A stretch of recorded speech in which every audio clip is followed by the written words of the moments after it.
안녕하세요. 사연에 빠지다의 DJ 민영입니다. 오늘도 시작하기 전에 구독과 좋아요 버튼 눌러주시고요. 그럼 오늘의 사연도 바로 시작해 볼게요. 안녕하세요. 매번 남들의 사연을 듣기만 하다가 처음으로 용기를 내어 제 이야기를 적어 보내봅니다. 글재주가 별로 없어 채널에 올라온 사연들처럼 재밌게 이야기를 풀어나갈 수 있을지 모르겠네요. 일평생 남들 이야기는 많이 들으며 살아왔어도 제 얘기를 남들에게 해본 적이 없거든요. 저는 몹시 가난한 집안에서 자랐습니다. 그냥 가난하다 말할 만한 수준이 아니고 정말 찢어지게 가난했어요. 저희 부모님께서는 젊은 시절 두 분 다 의료공장에서 일하셨고 그곳에서 눈이 맞아 결혼을 하셨다고 합니다. 어려운 형편이었지만 당시에는 두 분 다 젊으시고 열심히 일할 만한 체력이 있었기에 어떻게든 한 푼 두 푼 아끼며 삶을 이어나가셨다고 해요. 그러나 당연히 두 분이서 공장에서 일해 벌 수 있는 돈은 몹시 적은 금액이었고 형편은 나아질 기미가 보이지 않았다고 합니다. 게다가 두 분은 노쇠하신 할머니까지 모시며 살아야 했기에 더욱더 어려운 형편이었어요. 그런 힘든 환경 속에서도 어머니 아버지께서는 3남매를 낳아 기르셨고 저는 3남매 중에 장녀였습니다. 제가 어렸을 적 살던 집은 아주 낡고 오래된 구옥이었습니다. 아버지가 어렸을 적부터 살아오신 집이었기에 구옥 중에서도 몹시 오래된 편이었어요. 문 사이로 우풍이 들어오거나 쥐나 벌레가 방을 드나들 정도로 열악한 환경이었죠. 하지만 어린 시절에 저는 그런 집에 아무런 불만이 없었습니다. 제가 살던 집이 다른 사람들의 사는 집과는 다르다는 사실을 그때는 몰랐으니까요. 저와 동생들은 학교에 들어갈 나이가 될 때까지 부모님이 일을 나가 계시는 동안 낡은 집에서 아프신 할머니와 함께 지냈습니다. 어린 저와 동생들이 주로 하며 놀았던 놀이는 누가 먼저 곤충을 발견해 잡아오나 그런 것들이었어요. 집 주변의 들판을 뛰어다니며 삐비를 뽑아먹기도 했죠. 혹시 여러분도 삐비를 알고 계시려나요? 시골에선 흔히 볼 수 있는 풀이었는데 요즘은 보기가 많이 힘들어졌다고 하더라고요. 삐비 여러 개를 모아 껍질을 쑥 벗겨 하얀 속살을 씹으면 꼭 껌 같은 식감의 단맛이 입에 퍼졌어요. 가난한 형편에 간식은커녕 끼니도 제대로 챙겨 먹지 못했던 시절이었으니 꽃을 따다 꿀을 빨아먹기도 하고 메뚜기를 잡아 구워 먹기도 했습니다. 그때는 온갖 자연이 전부 우리의 놀이터이자 식량 창고였죠. 저희 집은 몹시 가난하긴 했으나 결코 불행한 가정은 아니었습니다. 부모님께서는 몹시 금슬 좋으신 부부였고 언제나 저희를 먹여 살리기 위해 열심히 일하셨어요. 어머니께서는 하루 종일 의료공장에서 미신기를 돌리며 제복 일을 하셨고 아버지께서는 지게차를 운전하시며 우류들을 나르셨습니다. 두 분은 모두 새벽같이 일을 나가 해가 다 졌을 때쯤에야 피곤한 몸을 이끌고 집에 돌아오셨지만 저희 앞에서는 언제나 웃는 얼굴이셨어요. 늦은 밤이면 가족들 모두가 한 방에 둘러앉아 군고구마를 먹으며 이야기꽃을 피웠던 기억이 납니다. 그러던 어느 날이었어요. 그날도 평소와 다름없이 동생들을 데리고 바깥에서 한참을 놀다가 늦은 저녁이 되어서야 집에 돌아갔습니다. 말도 없이 늦게 들어왔다고 어머니께서 화를 내실까 걱정이었는데 웬일로 부모님께서는 두 분 다 아직 집에 돌아오시지 않았더라고요. 집에 계셔야 할 할머니께서도 보이지 않았습니다. 집은 텅텅 비어 있었고 인기척이 전혀 느껴지지 않았어요. 모두 어디로 가버린 것인지 알 수 없었지만 저는 일단 동생들을 데리고 방에 들어가 어른들을 기다렸습니다. 그러나 시간이 아무리 흘러도 그 누구도 집으로 돌아오지 않았어요. 어린 동생들은 배가 고프다고 울기 시작했어요. 주방을 뒤져보았지만 먹을 만한 것은 아무것도 나오질 않았고 결국 저는 줄인 배를 움켜잡고 동생들을 달래며 긴 밤을 보내야 했습니다. 그날 밤 어떻게 잠들었는지 기억도 잘 나지 않아요. 눈을 떴을 때는 이미 날이 밝아 있었고 집 마당에 시끄러운 소리가 들려왔습니다. 급하게 자리에서 일어나 문을 열고 나가자 대문 앞에 마을 사람들이 몰려 웅성거리고 있었어요.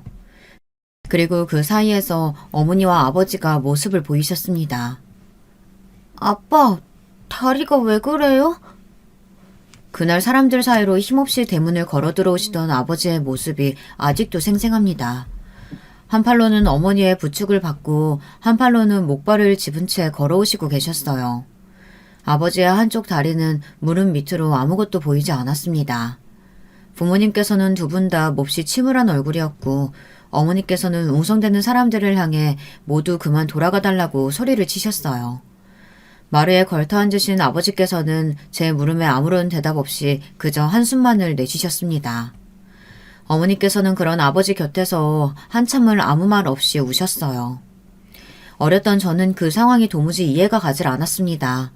도대체 무슨 일이 일어났던 건지, 할머니는 어딜 가신 건지, 아버지의 다리는 왜 이상한 모양이 되었던 건지.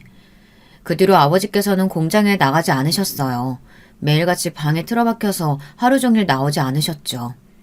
저희와도 아무런 대화를 나누시지 않았습니다. 아버지께서는 완전히 다른 사람이 된 것 같았어요. 밤늦게 공장에서 돌아오신 어머니께서 한참 동안 방 앞에서 차마 아버지를 부르시지도 못하고 서성이시던 모습이 기억에 남아있어요. 그 이후로 저희 집은 온통 침울한 분위기만이 가득했습니다. 그렇게 냉랭한 나날들이 계속되던 어느 날 어머니께서는 할 말이 있다며 저를 부르셨습니다. 지금 살고 있는 집을 팔고 도시로 이사 가려고 한다.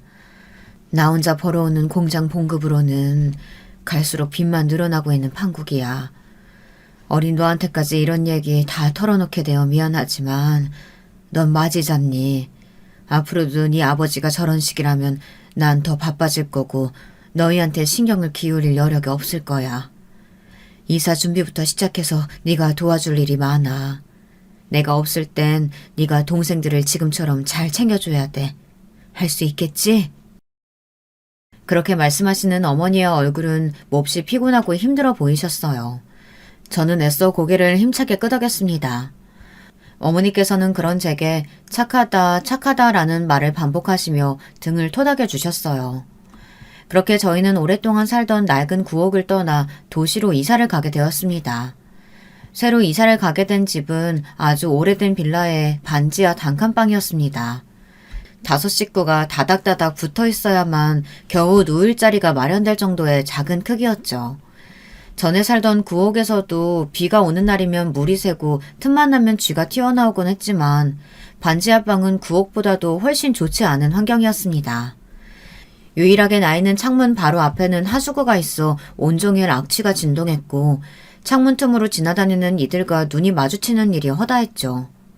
대문 너머 반지하로 통하는 문은 제대로 닫히지 않아 숟가락 같은 거를 꼽아 안에서 고정시켜야 하는 구조였습니다.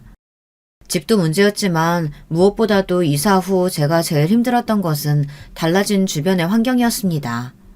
전에 살던 구옥의 주변에는 들판과 강, 드넓은 자연이 펼쳐져 있어 동생들을 데리고 마음껏 뛰어놀 수 있었지만 이사간 반지하방 주변에는 온통 건물과 매연을 풍기는 차들만이 가득했어요. 전학간 학교에서는 첫날부터 반지하에 사는 아이라는 말을 들었고 친구들과도 제대로 어울릴 수 없었습니다.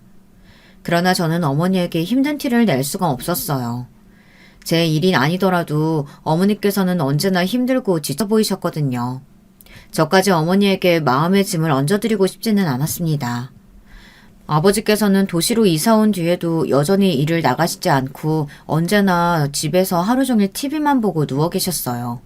한 가지 달라진 점이 있다고 한다면 생전 술을 입에도 대지 않으시던 분이 매일같이 술을 드시게 되었다는 것입니다. 술이 많이 취하신 날에는 저희가 보는 앞에서 어머니를 때리시기도 했어요. 언성을 높이며 물건을 던지실 때면 동생들을 데리고 집을 나와 아버지께서 잠드시기 전까지 계단에 앉아있곤 했습니다. 어머니께서는 다음날 엉망이 된 얼굴로 새벽부터 일을 나가셨죠. 저는 그런 어머니가 몹시 안쓰러웠지만 어렸던 제가 할 수 있는 일은 아무것도 없었습니다. 하루빨리 아버지가 옛날처럼 다정한 아버지로 돌아와 어머니와 사이가 좋아졌으면 좋겠다는 허황된 바람만을 속으로 기도할 뿐이었죠. 그러던 어느 날이었어요. 그날은 굉장히 드물게도 아버지께서 외출을 하셨다 돌아오셨고 기분이 몹시 좋아 보이셨습니다. 아버지께서 술에 취하시지 않고도 웃는 얼굴로 보는 것은 아주 오랜만이었어요. 아버지께서는 좋은 분을 만나 도움을 받게 되었다며 앞으로 이런 반지하방에서는 더 이상 지내지 않아도 된다고 말씀하셨습니다. 그날 아버지께서 사들고 오신 후라이드 치킨에서는 정말 맛있는 냄새가 났어요. 동생들과 달려들어 허겁지겁 종이 상자를 비워냈던 기억이 납니다. 그때 먹었던 치킨이 태어나 지금껏 먹었던 음식들 중에 가장 맛있었던 것 같아요. 지금은 나름대로 고급 음식들을 자주 먹고 있는데도 말이죠. 그날 이후로 아버지께서 사주신 음식을 다시는 먹지 못했기 때문에 더 그런 생각이 드는 걸지도 모르겠습니다. 바로 다음날 어머니와 아버지는 완전히 갈라서시게 되었으니까요. 다음날 제가 눈을 떴을 때는 집안이 아주 조용했습니다. 얌전히 기다리고 있으면 아버지께서 오늘도 치킨을 사오시려나 하는 기대를 안고 동생들과 시간을 때우며 날이 저물 때까지 기다렸어요. 그러나 밤이 되었는데도 집에는 어머니도 아버지도 돌아오지 않으셨고 동생들과 저는 찬장에 있던 라면을 꺼내 부숴 먹고는 기다리다 지쳐 잠에 들었습니다. 시끄러운 소리에 눈을 떴을 때는 새벽녘이었어요. 어머니께서는 커다란 가방에 짐을 싸고 계셨고 아버지께서는 그런 어머니께 소리를 지르며 말싸움을 하고 계셨습니다. 나 이제 더 이상 당신 같은 사람하고는 못 살아. 그동안 내가 얼마나 참고 살아왔는지 알아? 당신 다리 그렇게 됐을 때도 난 당신 믿었어. 당신이 금방 극복하고 우리 가족 위해서 일어나 줄 거라고. 근데 당신 꼴을 좀 봐. 당신 그동안 어떻게 살았어? 내가 애들 먹여 살리기 위해서 밖에서 온갖 굳은 일 다 하면서 지낼 동안 당신은 집에서 도대체 뭘 하면서 살았냐고. 그 돈 매일같이 내 몸 갈아가며 모았던 돈이야. 애들 학교라도 제대로 보내주고 싶어서 한 푼 두 푼 어떻게는 꾸역꾸역 모은 돈이라고. 어떻게 그 돈을 그렇게 날려버려? 당신같이 한심한 인간을 도대체 누가 도와주겠어? 생각이라는 걸 조금이라도 해봤으면 당신 절대 그런 짓 못했을 거야. 내가 아니라 당신이 모았던 돈이었으면 그렇게 아무렇게나 남한테 줘버릴 생각은 못했을 거라고. 나 정말 참을 만큼 참았어. 애들 봐서라도 그동안 당신하고 살았던 정을 생각해서라도 버텼는데 도저히 이렇게는 못 살겠어. 당신하고 살면 평생 이렇게 시궁창 같은 인생밖에 못 살 거라고. 알아? 이거 놔! 솔직히 말해서 그 당시에는 어머니께서 하시는 말들이 제대로 이해가 되지 않았어요. 그저 어머니께서 아버지께 몹시 화가 나셨구나. 어머니와 아버지가 헤어지려고 하시는구나. 그 정도로만 상황을 파악할 수 있었죠. 나중에서야 들은 이야기지만 아버지께서는 사기를 당하셨다고 합니다. 그것도 어머니께서 저희를 위해 본인 먹는 것, 입는 것을 줄여가며 한 푼 두 푼 모아두었던 돈이라고 했어요. 사기꾼은 아버지께 좋은 사람인 척 접근해 괜찮은 기회가 있다, 투자를 한번 해봐라 제안했고 아버지께서는 그 사기꾼을 껌뻑 믿고 어머니께서 모아두신 돈을 모두 가져다 바쳤다고 합니다. 당연히 사기꾼은 돈을 받자마자 연락이 끊겼고 그대로 종적을 감춰버렸습니다.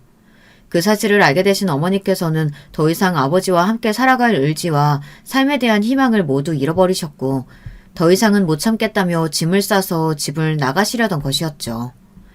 저와 동생들은 엉엉 울며 어머니의 바지가랑이를 붙잡고 가지 말라고 떼를 썼어요. 하지만 어머니께서는 저희를 두고 그렇게 집을 나가버리셨습니다. 그 뒤로 며칠간 저는 학교도 나가지 않고 집에서 동생들을 돌봤어요.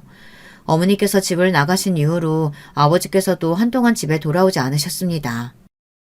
집에는 저와 어린 동생들 뿐이었고 먹을 것이 없었어요. 동생들은 배고프다고 울며 저를 보챘고 저도 등가죽이 배에 달라붙기 직전이었습니다. 결국 저는 같은 빌라에 살고 계시던 집주인 아주머니를 찾아가 자초지종을 설명하고 먹을 것을 얻어왔습니다.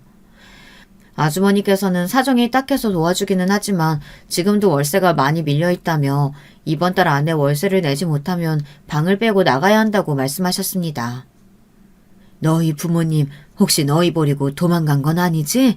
확실히 돌아오기는 하는 거지? 하는 아주머님의 물음에 괜시리 당연하죠! 하고 소리를 빽 지르고 돌아왔던 기억이 나요. 아주머니 앞에서는 화를 냈지만 당시에 저는 솔직히 너무 무서웠습니다. 이대로 부모님이 두 분 다 돌아오시지 않으면 어떡하지 이런 두려움에 눈물이 났어요. 아무것도 모르는 동생들도 계속해서 울며 어머니를 찾았습니다. 그렇게 며칠이 흘렀고 집에 먼저 돌아오신 것은 아버지가 아니라 어머니셨습니다. 너희들 꼴이 그게 뭐야? 아빠는 어디 갔어? 밥은 먹었어? 어머니께서는 며칠 사이 엉망이 된 저희의 꼴을 보시고는 눈물을 터뜨리셨습니다. 어머니께서는 집을 떠나신 후로 영영 돌아오지 않을 생각이었다고 하셨습니다. 그러나 저희가 눈앞에 아른거려 도저히 혼자서는 떠날 수 없으셨다고 합니다. 며칠간을 고민하다 결국 집에 다시 돌아왔지만 아버지께서는 집에 계시지 않았고 저희가 방치되어 있는 모습을 보시고서는 몹시 분노에 차셨어요. 재활용조차 못할 인간이라면서요. 어머니께서는 그렇게 저와 동생들을 데리고 집을 나오셨습니다. 4명이 된 저희 식구는 아이러니하게도 아버지와 함께 지낼 때보다는 훨씬 화목하고 행복했어요. 물론 새로 구한 집도 여전히 오래된 빌라의 단칸방이었고 형편도 넉넉치는 않았지만 매일같이 방에 들어누워 술을 마시거나 물건을 던지시며 욕을 하시던 아버지가 사라진 집안은 몹시 평화로웠습니다. 어머니는 여전히 아침부터 저녁까지 저희를 먹여 살리시기 위해 일을 하시느라 바쁘셨기에 집안일을 온전히 저의 몫이었어요. 저는 학교를 다니면서도 집안 청소며 빨래, 동생들의 뒷바라지를 모두 도맡아 했습니다. 그렇게 시간이 흘러 저는 고등학생이 되었고 그날 평소보다 조금 일찍 집에 돌아오신 어머니께서는 드물게도 혼자 술잔을 기울이셨습니다. 그런 어머니의 맞은편에 앉아 오늘 밖에서 무슨 일 있으셨냐며 조심스레 물었어요. 그러니 어머니께서는 한숨을 쉬시며 잠시 뜸을 들이셨어요. 그러다 입을 여셨죠. 오늘 연락받았는데 네 아빠가 죽었대. 간암에 걸려서 죽었다고. 그렇게 술을 마셔대더니 내 그럴 줄 알았다. 갑작스러운 소식에 저도 기분이 이상했어요. 분명 아버지를 많이 원망하기는 했지만 그래도 어린 시절에 아버지와 함께했던 좋은 기억들도 조금은 남아있었으니까요. 뭐라고 대답을 해야 할지 망설이던 차에 술잔을 기울이시던 어머니께서 다시 이야기를 시작하셨습니다. 그날은 유난히 날씨가 덥던 여름날이었어. 미신기를 돌리는데 땀이 뚝뚝 떨어져서 옷감이 젖을 정도였지. 공장 안은 완전히 찜통이었어. 환기구가 돌아가곤 있었지만 시원하기는커녕 완전히 뜨거운 바람만이 불었다. 몹시 다들 지쳐 있었어. 멍하니 미신기를 돌리고 있는데 갑자기 바깥쪽에서 커다란 소리가 났어. 뭔가 무거운 것이 바닥에 떨어지는 듯한 소리였고 사람들이 웅성거리는 소리가 이어졌다. 바깥에서 무슨 사고가 났나 싶었지만 그건 나와 별 상관없는 일이었어. 당시에 나한테는 할당량을 빠르게 채우고 너와 네 동생들이 기다리고 있는 집으로 돌아가는 일이 더 중요했으니까. 그러나 곧 어떤 일꾼이 내게 다가와서 네 아빠 이름을 말하며 그 사람 부인이 맞냐고 물어오더라. 그렇다 대답하니까 빨리 나와보라고 내게 손짓을 했어. 어안이 벙벙해서 그 사람을 따라갔지. 그렇게 나간 바깥에서는 바닥에 쓰러져 있던 사람을 여러 일꾼들이 둘러싸고 있었고 바닥에 누워있던 사람은 다름 아닌 네 아빠였다. 네 아빠의 한쪽 다리가 완전히 짓뭉개져 있었어. 철제 박스가 네 아버지 위로 쓰러졌고 미처 피하지 못했던 그 사람은 한쪽 다리를 잃고 만 거야. 그날은 정말 더웠고 온몸에 땀이 비오듯이 나더구나. 눈앞의 풍경이 실제인지 환상인지 분간이 가지 않았어. 머리가 핑 돌고 그대로 바닥에 쓰러지고 말았지. 눈을 떴을 때는 병원이었어. 이미 네 아버지는 수술을 마친 뒤고 다리가 있어야 할 곳은 텅 비어있더구나. 소식을 듣고 병원에 달려오신 어머님께서는 충격에 쓰러지셨고 그렇게 쓰러지신 후 다시는 일어나지 못하셨어. 그렇게 허무하게 돌아가셔 버린 거지. 한쪽 다리를 잃은 네 아빠를 부축한 채 집에 돌아오는데 너무나 앞길이 막막하더구나.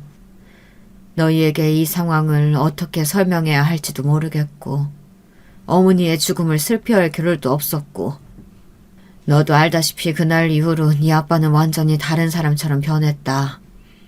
무슨 일이 있어도 언제나 밝고 긍정적이었던 사람이었는데 어떤 고난과 어려움이 있어도 함께 헤쳐나가자 얘기하던 사람이었는데 완전히 다른 사람이 됐어.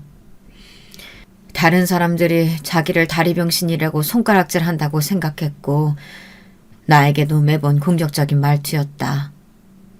당신도 속으로 날 비웃고 원망하고 있는 거 다 안다고. 난 항상 아니라고. 당신 믿고 있다. 우리는 이겨낼 수 있다. 그렇게 그 사람을 응원해 주었지만 아무 소용없는 일이었어. 네 아버지는 점점 사람들 앞에 나서는 걸 두려워하고 있었고 피해의식에 사로잡혀 있었다. 생전 술이라면 입에도 대지 않던 사람이 매일같이 술을 마시며 폭력을 쓰기 시작했어. 처음 몇 번은 참았지만 너희들 앞에서도 손을 휘두르니 너무나 괴롭더구나. 몇 번이고 진지하게 이야기를 꺼내봤지만 네 아버지는 더 이상 예전에 그 사람이 아니었다. 매일매일 지옥이었다. 그렇지만 난 너희를 보며 버텨냈어. 비록 나는 시궁창 같은 인생을 살고 있어도 너희들에게만은 이런 인생이 아닌 다른 인생을 살게 해주고 싶었다. 그래서 허리띠 죽어라 졸라매며 돈을 모았어. 한 푼, 두 푼 식당 일하며 청소 일하며 닥치는 대로 모든 일을 하며 모았지. 그렇게 몇 년간 죽을 힘을 다해 모은 돈이었어. 그런데 네 아버지가 한순간에 그걸 날려먹은 거야. 그 사기꾼은 투자를 하면 돈을 몇 배로 다시 돌려주겠다고 호언장담했고 네 아버지는 순진하게도 그 말을 모두 믿고 통장을 가져다 바치고 보증까지 섰다.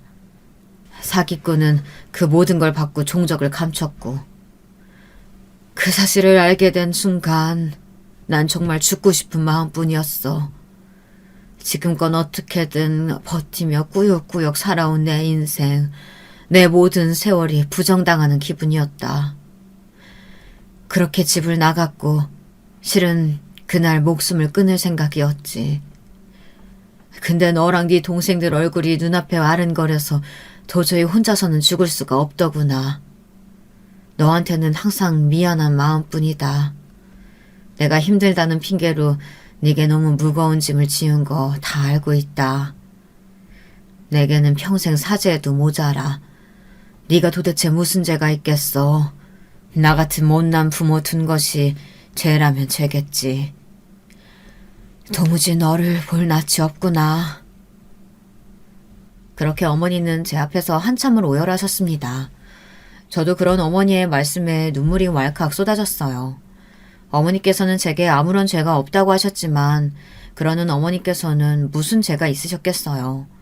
그저 사랑하는 남편을 믿고 결혼을 하고 아이를 낳고 있는 힘껏 최선을 다해 열심히 살아오셨을 뿐인데 저는 어머니가 전혀 원망스럽지 않았습니다. 오히려 너무 안쓰럽고 죄송스러운 마음뿐이었어요. 그리고 지금껏 어머니께서 조금이나마 마음의 짐을 더실 수 있도록 더 열심히 어머니를 돕고 동생들 뒷바라지를 하며 살아왔습니다. 저는 비록 대학교에 진학하지 못했지만 동생들만은 많이 배우기를 바랬고 고등학교를 졸업한 후 낮에는 마트에서 계산원 일을 밤에는 청소 일을 했어요. 몸은 몹시 고되고 힘들었지만 동생들이 좋은 대학에 진학하는 모습을 보며 너무나 행복했습니다.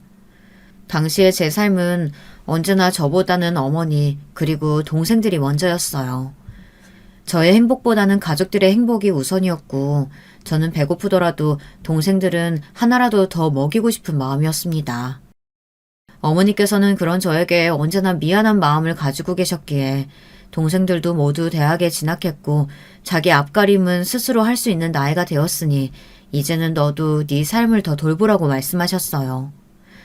그러나 막상 저 스스로를 돌보려고 하니 뭐부터 시작해야 할지 잘 모르겠더라고요.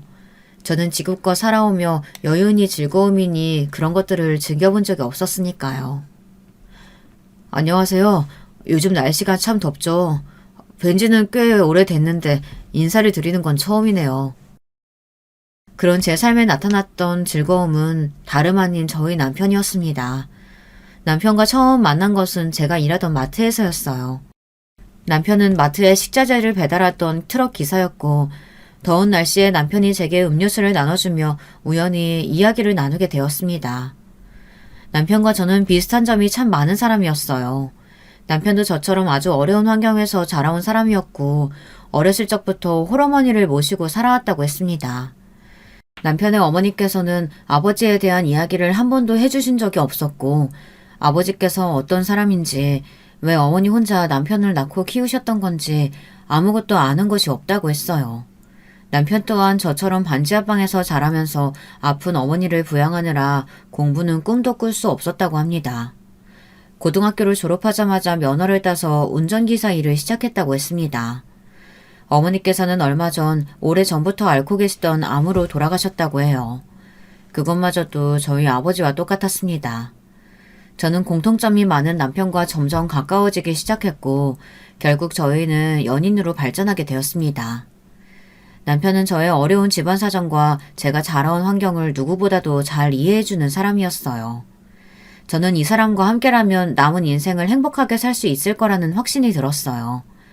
그렇게 저와 남편은 결혼을 하게 되었고 제 결혼 소식을 들은 가족들은 모두 기뻐했습니다.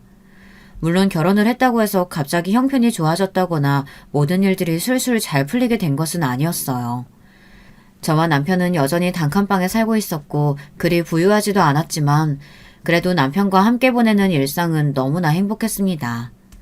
주말마다 가까운 곳으로 나들이도 가고 가끔은 외식도 하고 함께 장도 보면서요.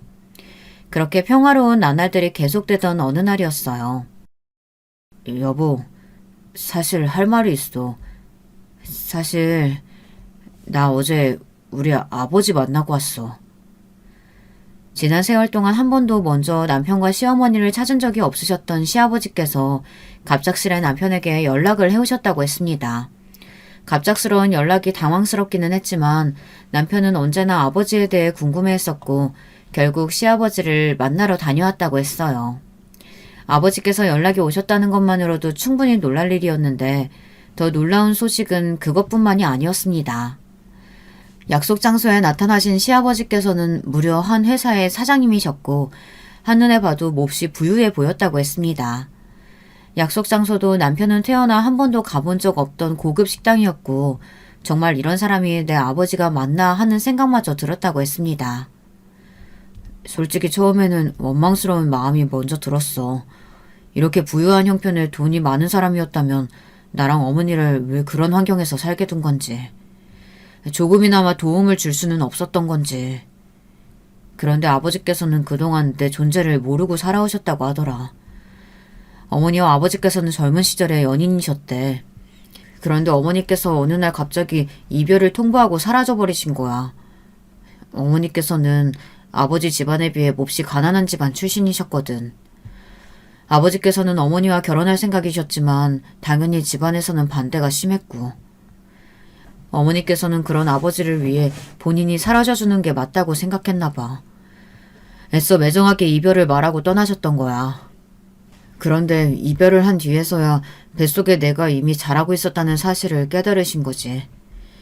결국 어머니께서는 어려운 환경에서 날 혼자 키우셨고 아버지께서는 그 뒤로 사라진 어머니를 그리워하시다가 집에서 정해준 정혼자와 결혼하셨대. 시아버지께서는 정혼자였던 아내와 결혼해 아들도 낳고 오랫동안 함께 살아오기는 했지만 세월이 지난 지금까지도 여전히 남편의 어머니가 간간히 떠올랐고 몹시 그리우셨다고 합니다. 그렇게 시아버지께서는 계속해서 어머니의 소식을 쫓아오다가 어머니께 아들이 있었다는 사실을 알아내시게 되었고 수소문을 해 남편을 찾아왔던 것이었습니다.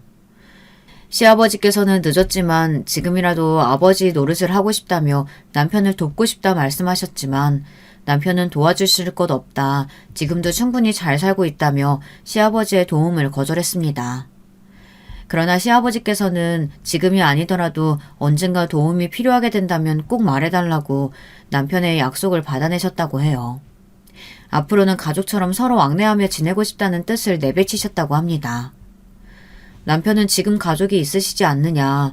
아버지께서는 몰라도 그 사람들은 저를 가족이라고 생각하지 않을 거라며 거절했지만 시아버지께서는 계속해서 간곡히 부탁을 해오셨다고 해요. 결국 끈질긴 설득에 남편은 고개를 끄덕였다고 합니다. 그렇게 남편과 저는 시아버지의 가족들과 만남을 가지게 되었어요. 시댁에서는 매달 한 번씩 가족들끼리 저녁 식사를 하는 문화가 있다고 해요. 시아버지께서는 그 식사 자리에 저희를 초대해 주셨고 저와 남편은 몹시 떨리는 마음으로 시댁을 찾았습니다. 처음 만난 시어머니와 도련님께서는 걱정과는 다르게 저희를 꽤 살갑게 맞이해 주셨어요. 시어머니께서는 시아버지와 처음 결혼할 때부터 남편의 어머니에 대한 이야기를 알고 있었다며 이미 다 지난 일이고 악감정은 없다고 말씀하셨습니다. 한때는 내가 네 어머니 자리를 뺏었다는 생각도 했었지. 애초에 이 양반과 결혼한 것도 집안에서 정해준 혼사였으니 나도 나 싫다는 남자가 그리 반갑지는 않았다. 지금 와서야 다 지난 일들이니 아무 상관없긴 하다만 이렇게 장성한 아들이 있다는 얘기 들었을 때는 조금 놀랍긴 하더구나. 우리 아들이 어렸을 때부터 형 갖고 싶다고 졸라대곤 했거든. 뭐 이제라도 이렇게 만나게 돼서 다행이라고 해야 할지. 시어머니의 장난스러운 말씀에 저와 남편도 금세 긴장이 풀렸어요. 식사 자리는 나름 화기애애하게 진행되는 듯 했어요. 그러나 한 가지 문제가 있었습니다. 바로 동서였어요. 동서는 시어머니와 도련님과는 다르게 저희를 그닥 반기지 않는 눈치였습니다. 반기지 않았다는 표현은 너무 얌전한 표현인 것 같아요. 동서는 저희를 몹시 멸시하는 듯 보였습니다. 동서는 저와 남편과는 다르게 부잣집에서 교육을 잘 받고 자란 여자라고 했거든요. 그러나 제가 느끼기에는 동서는 교육을 잘 받은 것 치고는 그리 품위 있는 사람은 아니었습니다. 동서는 입만 열면 언제나 본인 자랑을 쏟아냈어요. 미국에 있는 본인의 친정집이 100억대 부자라는 등 자기는 이런 별거 아닌 집안에 시집 올 사람이 아니었다는 등 이런 인간들하고 같이 밥을 먹어야 한다니 도대체 어디까지 집안 격을 떨어뜨리려고 하시는 거냐 비아냥대기 일쑤였고요. 그럴 때마다 매번 시아버지께서는 호통을 치셨지만 동서의 입은 멈출 줄을 몰랐습니다. 다른 시댁 식구들을 생각해서 웬만하면 참아보려고 했지만 한 달에 한 번 갖는 만남조차도 동서 때문에 몹시 고역이었어요. 결국 저희는 더 이상 저녁 식사에 참여할 수 없을 것 같다는 뜻을 시아버지께 전했습니다. 시아버지께서는 몹시 아쉬우신 눈치였어요. 하지만 자리가 불편하다는 남편의 말에 더 이상의 강요를 하시지는 않았습니다. 그렇게 시댁과의 저녁 식사는 중단되었지만 시아버지와는 여전히 교류를 하며 일상을 보내던 중이었습니다. 얼마 후에 우리 가족 행사가 있다.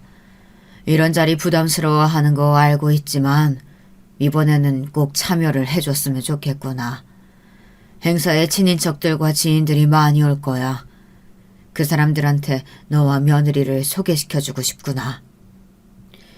시아버지께서는 얼마 후에 가족 행사가 있다며 저와 남편이 그 행사에 참여하기를 원하셨어요. 그 행사는 다름 아닌 동서 아들의 돌잔치였습니다. 다른 것도 아니고 동서와 관련된 행사라니 솔직히 말해서 썩 내키지는 않았어요. 저녁 식사를 중단한 이후 시아버지께서 몹시 섭섭하신 눈치였기에 이번마저 시아버지의 청을 거절할 수 없어 결국 행사에 참여하겠다 답을 드렸습니다. 동서의 돌잔치는 장소부터 몹시 고급스러운 호텔이었고 생전 그런 호텔을 찾아가 본 적이 없었으니 옷차림부터 격식까지 여러 면에서 걱정이 많았습니다.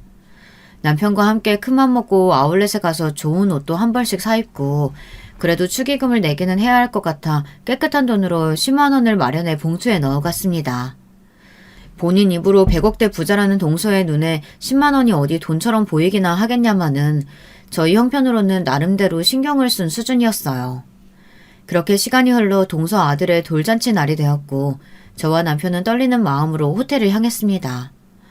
돌잔치장 입구 앞은 누가 봐도 비싸고 좋은 옷을 입은 사람들로 가득했고 저와 남편은 낙동강 오리알처럼 그 사람들 사이에 어색하게 서 있었습니다. 축의금을 받는 것처럼 보이는 곳이 있길래 조심스레 다가가 봉투를 내밀며 액수를 적으려는데 저희 말고 다른 사람들은 모두 입이 떡 벌어지는 액수를 냈더라고요. 무슨 아이 돌잔치에 그렇게까지 많은 돈을 쓰는지 저와는 너무 다른 세계같이 느껴졌습니다. 차마 10만 원이 들어있는 봉투를 내밀 수 없어 그 앞에서 쭈뼛쭈뼛 망설이던 차였어요. 그런 저희가 남들이 보기에도 몹시 이 자리와는 어울리지 않는 사람들이었는지 갑작스레 정장을 입은 사람들이 저와 남편 옆으로 다가왔습니다. 당신들 오늘 행사와 관련된 사람들 맞습니까? 초대장 있어요? 네? 초대장이요? 그런 거 없는데. 저희 오늘 행사하는 사람들 가족이에요. 아이 아빠가 이 사람 동생이거든요. 동서! 난처한 상황에 처해 있던 차에 마침 아이를 품에 안고 손님을 맞이하던 동서와 눈이 마주쳤어요. 그때만큼 동서가 반갑게 느껴졌던 적이 없었죠. 그러나 당연히 다가와서 도움을 주리라고 생각했던 동서는 마치 저희를 처음 보는 사람인 양 인상을 찌푸리고 고개를 돌렸어요. 아무 일도 없었다는 듯 다른 손님들을 맞이했습니다. 누가 이런 잡상인들 함부로 들였어? 당장 쫓아내! 경원들은 그런 동서의 태도에 저와 남편의 양팔을 잡고 당장이라도 행사장 밖으로 저희를 쫓아낼 기세였어요. 그런 게 아니라 정말 가족이 맞다고 소리를 쳤지만 아무도 들어주질 않았습니다. 너무나 억울하고 부끄러워서 눈물이 날 것 같았어요. 지금 내 며느리한테 뭐 하는 짓인가? 당장 내려놓지 못해? 갑작스러운 시아버지의 호통에 저희를 끌고 가려던 경호원들은 모두 놀라 손을 내려놓았습니다. 큰 소리에 행사장 안에 있던 모두가 저희를 주목하고 있었어요. 시아버지께서는 몹시 무서운 표정으로 성큼성큼 저희 앞으로 다가오시더니 아이를 안고 있던 동서의 뺨을 거세게 올려치셨습니다. 짝 하는 큰 소리가 호텔 로비에 울렸고 돌잔치에 찾아온 손님들은 모두가 깜짝 놀라 입을 틀어막았습니다. 그동안 네가 오만방자하게 구는 걸 전부 참고 넘어갔지만 더 이상은 안 되겠다. 어디서 이 많은 사람들 앞에서 내 아들 부부를 잡상인 취급을 해? 네가 뭐가 그리 잘났다고 이리 인면수심 구는 거냐? 아버님, 지금 뭐 하시는 거예요?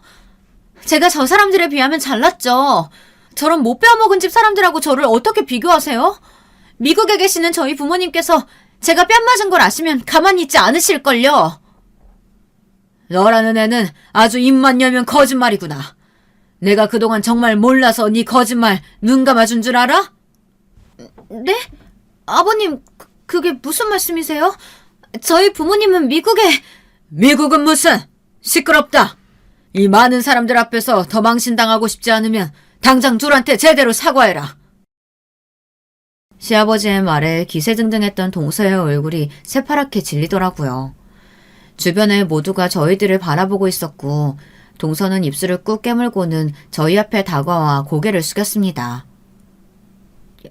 형님, 죄송합니다. 제가 잠시 사람을 헷갈렸던 것 같아요.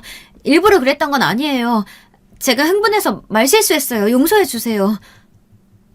어째 여기서 제일 못 배워먹은 건 너 같구나. 말하는 꼴하고는. 동서의 사과에도 시아버지께서는 불만이 가득한 표정이었어요. 하지만 돌잔치가 시작될 시간이었고 결국 사건은 그렇게 일단락되었습니다. 그 뒤로 동서는 저와 남편을 대하는 태도가 180도 변했습니다. 전에는 걸핏하면 못 배워먹었네 어쩌네, 가난한 집안 출신은 이래서 안 되네 하며 시비를 걸어오더니 갑작스럽게 형님 하며 친한 척을 해오더라고요. 이제 와서 동서와 친하게 지내고 싶은 마음도 전혀 없었고 무슨 이유에서인지 갑작스레 살갑게 굴어오는 모습이 오히려 더 불편하게 느껴졌습니다. 동서가 먼저 말을 걸어올 때마다 저는 언제나 칼같이 이야기를 잘랐어요. 동서는 그런 제 태도가 마음에 들지 않는 듯 했습니다. 저랑 얘기 좀 해요, 형님. 도대체 뭐가 문제예요? 제가 얼마나 더 형님 비위를 맞춰드려야 하는데요. 이만큼 했으면 됐잖아요. 이래서 못 사는 사람들은 안 된다니까. 정도가 없어, 정도가. 고집이 왜 그렇게 세요? 없이 살았으면 자존심이라도 접을 줄 알아야죠. 아버님이 좀 예뻐하시니까 눈에 뵈는 게 없으세요? 그쪽 남편만 아들이에요? 저희 남편도 똑같은 아버님 아들이에요. 그것도 정실 부인 아들이요. 당신네들 같은 종자랑은 비교가 안 된다고요. 동서, 갑자기 무슨 말인지 모르겠네. 없이 살았으면 자존심이라도 접을 줄 알아야 한다니. 내가 언제 동서 앞에서 자존심 부린 적 있어? 오히려 그건 내가 하고 싶은 말이야. 동서야말로 자존심 좀 그만 부려. 부잣집에서 좋은 교육받고 자랐다는 사람이 왜 그렇게 품위가 없어? 처음 만나는 자리에서부터 사람 면전에 대다고 욕할 때는 언제고 이제 와서 갑자기 왜 친한 척이야? 뭔가 캥기는 거라도 있는 모양이지? 뭐예요? 내가 캥기는 게 뭐가 있다고 그래요? 모 눈에는 뭐만 보인다더니 어이가 없어서. 그렇게 동서는 화를 내며 먼저 자리를 떠버렸고 그 이후로 되지도 않던 착한 동서 놀이는 끝이 났는지 제게 친한 척 말을 걸어오지는 않았어요. 그렇지만 시아버지 앞에서는 여전히 순한 양처럼 굴었습니다. 동서가 시아버지께 뭔가 약점이 잡힌 것이 분명했어요. 심증은 있었지만 물증은 없었죠. 그날의 일을 직접 목격한 것은 저와 남편뿐만이었으니 시어머니와 도련님께서는 전혀 아는 바가 없어 보였고요. 그렇게 묘한 기류가 흐르던 날들이 계속되었고 얼마 지나지 않아 일이 터졌습니다. 그날은 시아버지의 생신이었고 가족들은 물론 회사 사람들이 모두 모여 생신 기념 피로연을 열었습니다. 시아버지께서는 지난 가족 행사에서 저와 남편을 제대로 소개시키지 못했다며 이번 행사에서는 정식으로 인사를 시키겠다고 말씀하셨어요. 남편은 조금 부담스러워하는 눈치였어요. 그러나 시아버지께서 완고하셨고 결국 행사 중간에 남편을 옆으로 불러 세우셨어요. 여러분, 제가 얼마 전에 찾게 된 저희 장남입니다. 오랜 세월 동안 존재조차 모르고 있다가 이제야 만났죠. 저와 쏙 빼닮지 않았습니까? 하하하, 정식 소개가 늦었네요. 옆에는 제 첫째 며느리입니다. 이제 한 가족이나 다름없는 사람들이니 잘 부탁드립니다. 남편과 저는 어색하게 웃으며 연회장 안의 사람들과 인사를 나눴어요. 동서는 그 모습을 몹시 안입고게 바라보고 있었죠. 인사가 끝나갈 때쯤 시아버지께서는 저희 앞으로 처음 뵙는 남자분을 데려오셨습니다. 이쪽은 내 오랜 친구. 미국에서 지내시다 오랜만에 한국 들어와서 얼굴도 볼 겸 초대했네. 아, 그러고 보니 우리 둘째 며느리랑은 아는 사이일지도 모르겠구만. 자네가 강의하는 그 대학 출신이거든. 그래? 한인 동문회에서 본 적이 없는데 무슨 과라고 했었지? 내 주변에 아는 사람이 있을지도 모르겠네. 그러니까 제가 학교 다닐 때 당시에 좀 바빴거든요. 네, 많이 바빴죠. 그리고 한인들보다는 외국인들하고 주로 어울리기도 했고요. 제가 미국에서 태어나서요. 한인 동문회 같은 게 있었나요? 전 들어본 적이 없는데요. 그리고 전공은 경영학, 문학이었어요. 문학과였죠. 동서는 갑작스러운 시아버지 친구분의 물음에 몹시 당황한 눈치였고 버벅거리며 제대로 대답을 하지 못했습니다. 필요한 자리에 참석했던 사람들은 모두 그런 동서를 보며 의아한 얼굴이었어요. 한인 동문회를 들어본 적이 없다니? 문학과? 우리 대학엔 그런 과가 없는데 뭔가 잘못 알고 있는 거 아닌가? 제가 헷갈렸네요. 제가 나온 대학은 그 대학이 아니라 그 대학 바로 옆에 있던... 그만하면 충분하다. 도대체 언제까지 그 웃기지도 않은 연극을 할 생각이냐? 네 입으로 먼저 모든 거짓말 밝히고 사과하면 조금이라도 아량을 베풀어 주려고 했더니만. 네가 외국 대학은커녕 고등학교 졸업도 못했다는 사실 다 알고 있다. 부모님이 미국에 계신 게 아니라 오래전에 돌아가셨다는 사실도. 아버님... 그럼 아버님께서 일부러 이 사람 데려오신 거예요? 절 곤란하게 만드시려고요? 널 곤란하게 만든 건 내가 아니라 스스로겠지. 하나부터 열까지 거짓말로 우릴 속여놓고 어디서 뻔뻔하게 언성을 높여? 오늘부로 너는 내 며느리도 뭣도 아니다. 당장 이 자리에서 나가! 필요한 자리는 그렇게 엉망이 되었고 시아버지와 동서의 대화를 들은 도련님과 시어머니께서도 몹시 충격을 받으신 듯 했습니다. 알고 보니 100억대 부자라던 동서의 친정은 애초부터 존재하지도 않았던 겁니다. 동서는 저와 남편처럼 어려운 집안 출신이었고 몹시 가난한 어린 시절을 보냈다고 합니다. 가난이 지긋지긋했던 동서는 부모님이 돌아가신 후 미국에서 혼자 한국으로 공부하러 온 부자 학생인 척 가짜 자료들을 만들어 신분을 속였습니다. 동서는 위조한 자료들로 여러 집안 자제들과 선을 받고 그러다 도련님을 만나게 되어 가짜 신분으로 결혼까지 했습니다. 시아버지께서는 결혼 후 얼마 지나지 않아 그 사실을 알게 되셨다고 했어요. 처음에는 이 사실을 가족들 모두에게 밝히려고 했지만 이미 동서가 도련님의 아이를 임신한 후였다고 합니다. 동서가 뻔뻔하게 거짓말을 할 때마다 속으로는 기가 차셨지만 시아버지께서는 분란을 만들어 가족의 평화를 해치고 싶지 않으셨다고 했어요.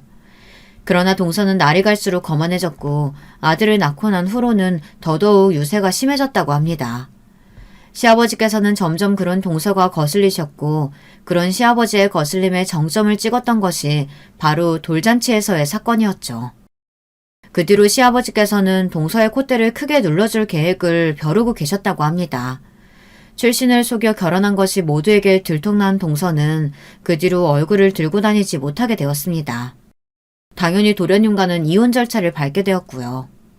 아직 어린 동서의 아들에게는 좀 안 된 일이었지만 오히려 이혼이 빠를수록 아이가 엄마를 기억하지 못할 테니 오히려 좋은 일이라 볼 수도 있었죠.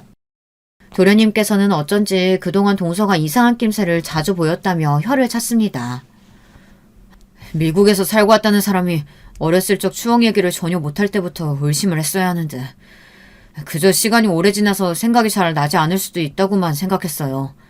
돌이켜보면 이상한 점이 많았었는데 왜 한 번도 깊게 알아볼 생각을 하지 않았는지. 동서는 친정이 몹시 부자라고 큰소리를 쳐놓고 혼수조차 제대로 해오지 않았었고 해외 자금이라 처리하는 데 시간이 많이 걸린다면서 돈에 관련된 이야기가 나오면 차일피일 미루기만 했었다고 합니다. 아는 사람의 소개로 시작된 선자리였기에 도련님께서는 조금 의문스럽게만 생각했지 동서의 모든 것이 가짜일 것이라고는 상상도 해보지 못했다고 했어요. 물론 그 지인도 동서의 거짓 자료들에 깜빡 속아 도련님께 선자리를 주선했던 것이었죠. 결혼 후 시간이 지날수록 도련님께서는 동서가 외국에서 오래 교육을 받은 부잣집 자제처럼 느껴지지 않을 때가 많았지만 본인이 괜히 예민하게 구는 것일 거라고 생각하고 애써 넘겨왔다며 자조적인 한숨을 내뱉으셨습니다. 혼인소송 결과 동서는 뻔뻔하게도 억울함을 호소했지만 본인의 신분과 여러 자료들을 위조한 점이 사기 결혼으로 인정되었습니다.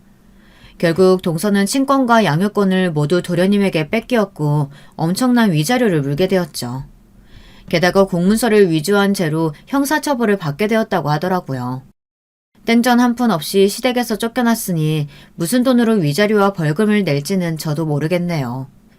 또다시 어디선가 신분을 속여 사기를 치고 다닐지도 모르는 일이죠. 아마 전과자가 된 지금 거의 불가능한 일이겠지만요. 저와 남편은 얼마 전 결국 시댁 근처의 아파트로 이사를 오게 되었습니다. 계속해서 거절했지만 시아버지께서는 몹시 완고하셨어요.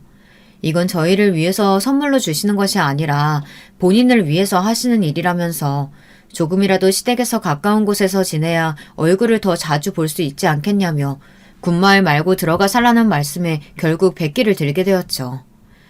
시아버지께서는 저와 남편의 아파트뿐만 아니라 저희 어머니께서 지내실 집도 마련해 주셨습니다.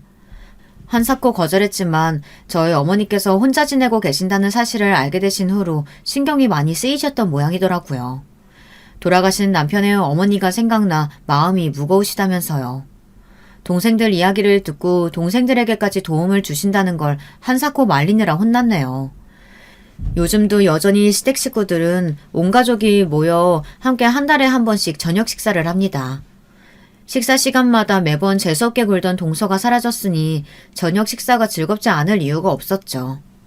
시아버지 덕에 생전 먹어보지 못했던 고급스러운 음식을 먹느라 요즘 입이 아주 호강하고 있습니다.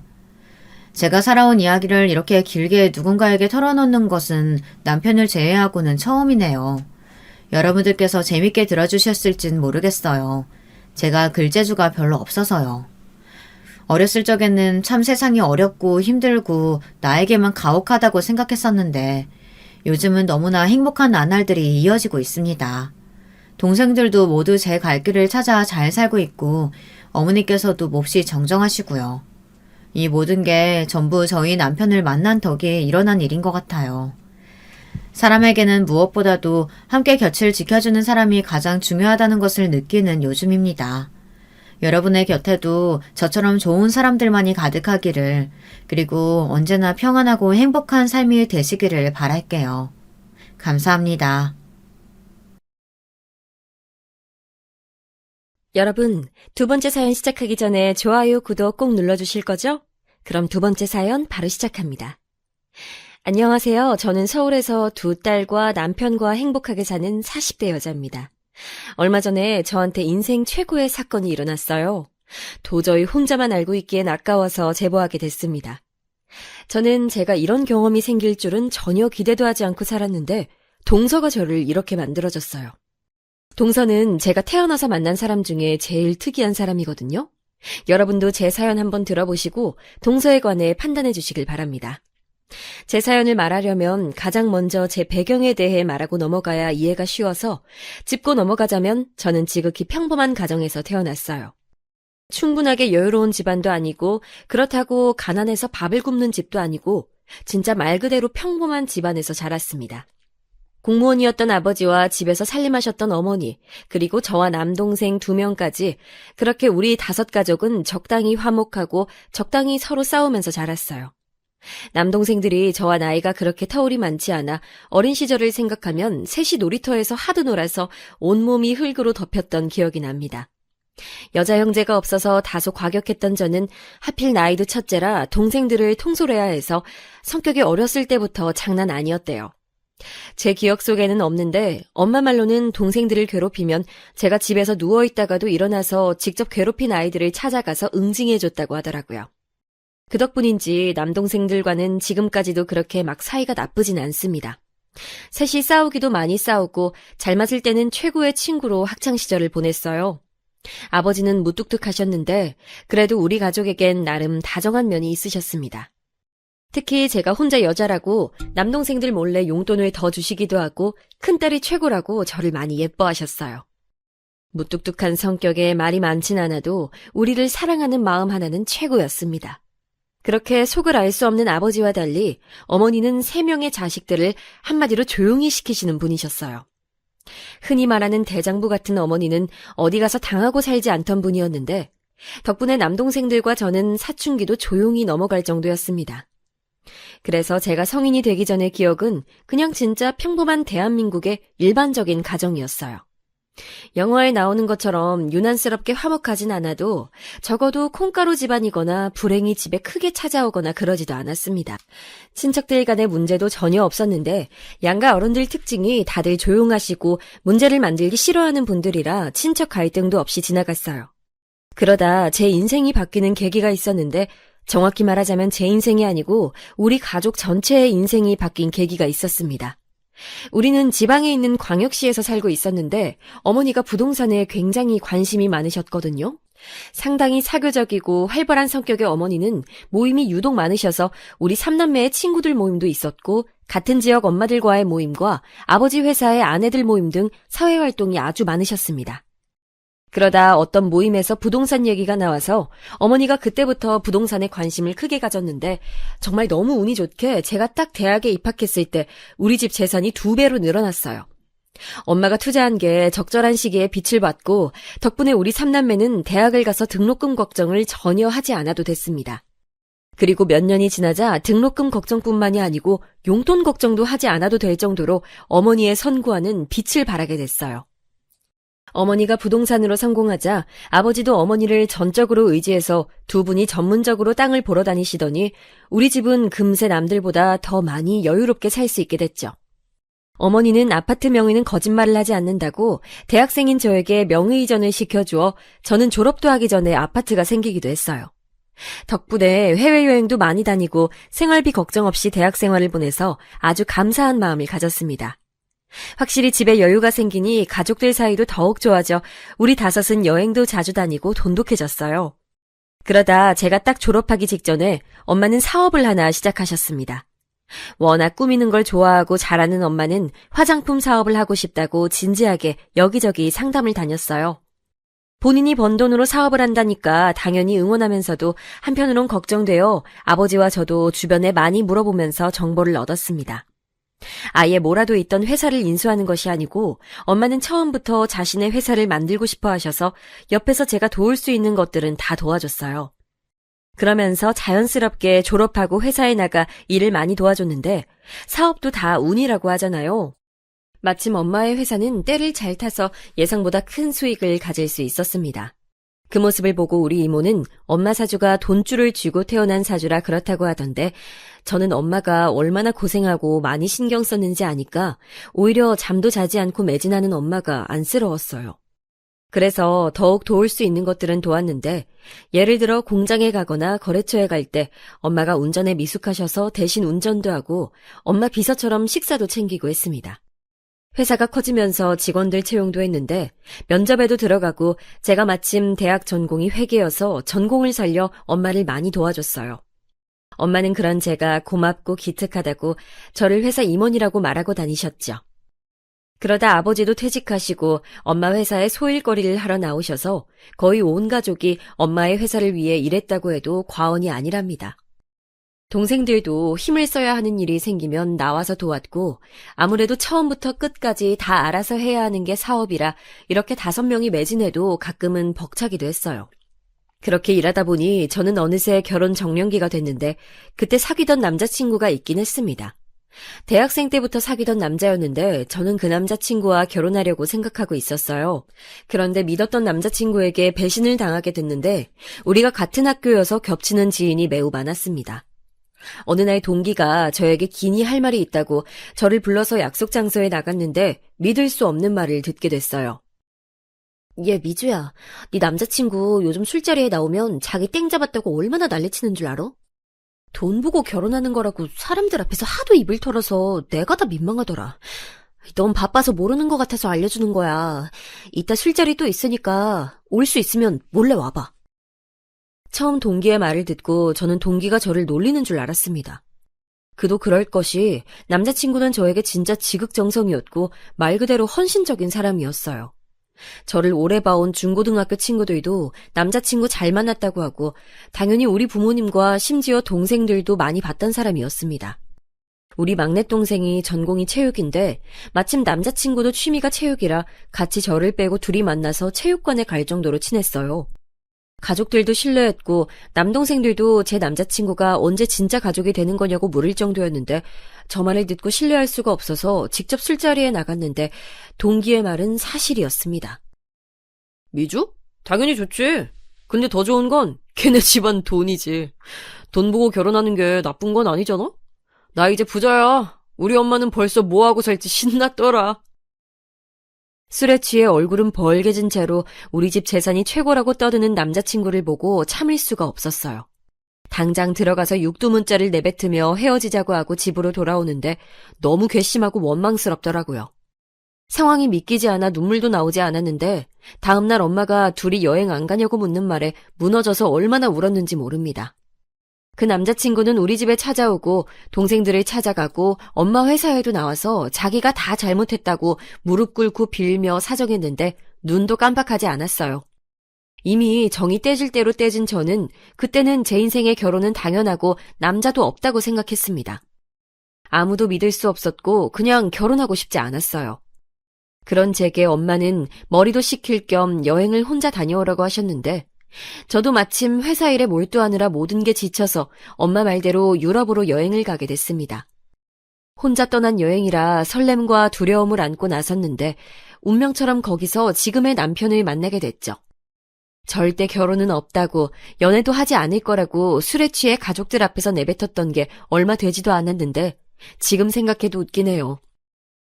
여행하다 우연히 만났던 남자친구는 저보다 2살 어렸는데 대학을 졸업하고 본격적으로 취업하기 전에 여행을 왔다고 했습니다.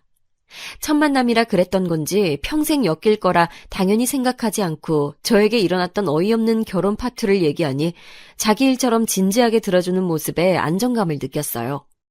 그리고 그렇게 인연이 끝난 줄 알았는데 돌아오는 비행기에서 마주치고 서로 놀라서 한국 오는 비행기에서 얼마나 둘이 많은 얘기를 했는지 모릅니다. 한국에 도착하고 서로 연락처를 교환하고 몇 번 더 만났는데 그렇게 진지하게 연인 관계로 발전하게 됐어요. 사실 연애를 시작할 때까지만 해도 당한 게 있어서 결혼 생각은 하지 않았는데 2년째 사귀다 보니 진지하게 결혼 생각이 들었습니다. 처음 만났을 때부터 한결같고 다정하고 무엇보다 우리 집 재산에 전혀 관심이 많지 않은 모습을 보니 이 사람이라고 느끼게 됐어요. 엄마에게 고민을 털어놓으니 엄마는 한번 일단 데리고 오라고 하셔서 데려왔더니 저보다 엄마가 더 제 결혼에 진심이 되었습니다. 아니, 생긴 것도 그렇고 생각이 깊은 것도 그렇고 딱 내가 원하던 사이야. 엄마는 대놓고 제 남자친구를 마음에 들어 하셨고 아버지도 남동생들도 다 환영하는 분위기였어요. 그렇게 저는 예비 시댁에 방문하게 됐는데 사실 처음 갔을 때 깜짝 놀랐습니다. 왜냐하면 평소에 남자친구가 말하지 않아 몰랐는데 시댁은 가정 형편이 그렇게 좋은 편은 아니었어요. 찢어지게 가난하지는 않아도 여유롭게 살고 있진 않았는데 그래도 제가 인사 온다고 하니까 시어머니가 상다리 부러지도록 음식을 많이 준비해 주셨습니다. 남자친구는 아버지가 일찍 돌아가셔서 홀어머니라고 했는데 이 얘기를 주변에 하니까 홀시모는 안 된다고 제가 고생할 거라며 결혼을 말리는 지인들이 대다수였어요. 하지만 저는 직접 만나보고 결정하고 싶어서 인사를 갔더니 걱정과는 달리 시어머니는 저를 아주 따뜻하게 맞아주셨습니다. 이렇게 부족한 집에 인사를 오다니 내가 오히려 고마워요. 아니에요, 어머님. 너무 맛있어요. 맛있다니 다행이에요. 많이 들어요? 시어머니는 아들 여자친구인 저에게 어찌나 예의 바르고 다정하게 대해주시던지 남자친구가 누구를 보고 배웠나 했더니 바로 시어머니의 인성 자체가 너무 훌륭하셨어요. 물론 그게 꾸며진 모습일 수도 있지만 시어머니의 표정과 눈빛을 보면 여러분도 저처럼 안심하고 이런 집안과 결혼하고 싶다고 하실 거랍니다. 집에는 남동생의 유일한 동생인 시동생도 있었는데 저는 남동생만 2명이라 어색하지 않게 대했더니 금방 낯가림이 사라졌어요. 그리고 시어머니는 첫 만남에 제 손을 꼭 잡고 말씀하셨습니다. 이렇게 귀한 집 딸이 며느리가 된다니 너무 감격스러워서 말이 나오질 않아요. 시어머니는 그때 우리 집이 회사를 운영하고 있고 돈 걱정 없이 살고 있다는 소식은 전혀 모르고 계셨어요. 제가 남자친구에게도 자세히 말하지 않아 우리 집이 경제적으로 여유롭다는 것을 시댁은 몰랐는데 시어머니가 저를 너무 따뜻하게 대해주시니 몸둘 바를 모르겠더라고요. 그리고 바로 집에 가서 이 얘기를 했더니 저보다 엄마가 더 감격해서 바로 결혼을 재빠르게 추진하셨습니다. 제 명의로 된 집이 있다고 남자친구에게 얘기하니 2 눈을 동그랗게 뜨고 놀라더라고요. 본인은 은행 가서 대출 받을 생각에 이미 서류도 다 준비했다고 하며 서류 뭉치를 보여주는데 그 모습이 귀엽고 웃겼습니다. 그래서 진짜 남편은 결혼식에 대한 비용만 내고 모든 것을 우리 집에서 다 준비했어요. 상견례 자리에서도 서로 자식들을 칭찬하고 웃느라 분위기가 매우 좋았는데 평소에 말이 많지 않은 아버지도 환하게 웃을 정도였습니다. 상대적으로 돈이 많은 우리가 모든 비용을 내겠다고 했는데 시어머니는 본인 자식들 결혼에 쓰려고 돈을 모았다고 꼭 돈을 내고 싶어 하셔서 결혼식장 비용만 내게 했어요. 그리고 빠르게 결혼식을 올리고 신혼생활을 시작했는데 이보다 더 행복할 수가 없었습니다. 다정하고 착한 남편과 제가 집에 가면 물 한 방울도 묻히게 하지 않으려고 애쓰는 시어머니 덕분에 저는 시집살이의 시자도 모르고 살았어요. 딱 한 가지 걱정이 있었다면 바로 아기 문제였습니다. 어렸을 때부터 아이 엄마가 되는 것에 대해 관심이 많고 또 반드시 아이를 가지고 싶었던 저는 임신 계획을 결혼 전부터 남편과 많이 말했어요. 그런데 생각보다 아이가 빠르게 찾아오지 않아 얼마나 걱정했는지 모릅니다. 심지어 저보다 1년이나 더 늦게 결혼한 친구가 먼저 아이를 가지는 것을 보고 차마 축하도 하지 못해서 혼자 울기도 많이 울었어요. 평생을 평범하게 살아와서 아이도 당연히 다른 사람들처럼 쉽게 가지겠지 생각했는데 그러지 않았죠. 둘째가 제가 결혼하고 1년 뒤쯤 결혼했는데 심지어 올케가 혼전 임신으로 결혼해서 제 자식보다 조카가 먼저 태어났는데 당연히 축하하면서도 한편으론 씁쓸한 마음이 가득했습니다. 병원에 가서 검사를 해봐도 보통 이런 경우 남편이나 아내 쪽에 문제가 있다던데 우리 부부는 특이하게 딱히 둘의 몸에 이상이 있지도 않았어요. 심지어 의사 선생님이 아직 부부 나이가 젊으니까 바로 시험관에 들어가지 말고 자연임신을 시도하자고 하셨을 정도로 멀쩡했으나 아이는 쉽게 오지 않았습니다. 오죽하면 제 조카인데도 보면 씁쓸하고 조카를 본 날은 매번 집에서 우니까 나중엔 일부러 가지 않기도 했어요. 회사에 가면 엄마가 조카 얘기를 하니까 출근도 더디게 하고 가족들과 연락도 뜸해졌습니다. 남편과 시어머니는 사람마다 다 때가 있다고 오히려 정신을 다른 쪽으로 돌리면 아이가 찾아올 거라고 너무 상심하지 말라고 했는데 머리로는 그렇게 생각해도 자꾸 눈물이 나오고 기분이 우울해지는 것은 쉽게 막을 수가 없었어요. 남편과 일부러 활동적인 일을 하려고 등산도 다니고 캠핑도 다니고 시어머니를 모시고 여행도 많이 다니면서 최대한 아이 생각을 머릿속으로 하지 않으려고 했는데 여행 가서도 자동으로 제 눈이 아이들을 향하는 것을 보고 시어머니가 안쓰럽다고 눈물을 보이기도 하셨죠. 결국 저는 남편과 의학의 도움을 받아 아이를 가지려고 했는데 진짜 운명처럼 딱 결정하고 시술하기 전에 자연적으로 아이가 생겼습니다. 믿기지 않아 남편하고 의사 선생님에게 10번도 넘게 물어봤더니 우리 부부가 워낙 오래 다녀서 사정을 알고 계시던 선생님께서 너무 축하한다고 재차 확인해 주셨어요. 진짜 온몸에 소름이 돋고 기뻐서 눈물을 흘린다는 게 어떤 일인지 알게 되는 순간이었습니다. 매번 상상 속에서만 상상하던 일이 현실로 일어나니 볼을 계속 꼬집고 남편과 저는 서로에게 진짜냐고 물으며 얼떨떨했어요. 오죽하면 그날 운전해서 병원에 갔었는데 둘 다 심장이 너무 뛰어서 대리기사를 불러 집에 갈 정도였습니다. 제가 이 얘기를 주변에 하면 다들 그렇게 놀랄 일이냐는데 이건 아이가 쉽게 생긴 분들은 절대 이해하지 못할 감정이에요. 그리고 시어머니와 친정에 알렸는데 시어머니는 오열하시며 그동안 고생 많았다고 하셨고 우리 엄마와 아버지도 정말 좋아하셨습니다. 그리고 임신은 초기가 가장 중요하니 최대한 몸을 편안하게 하라는 의사 선생님의 말대로 남편과 저는 모든 것을 제 배 안에 있는 아이에게 집중했어요. 막상 임신하니까 그제야 우리 조카도 마음 놓고 예뻐할 수 있었고 올케와도 더 가까워지는 계기가 됐습니다.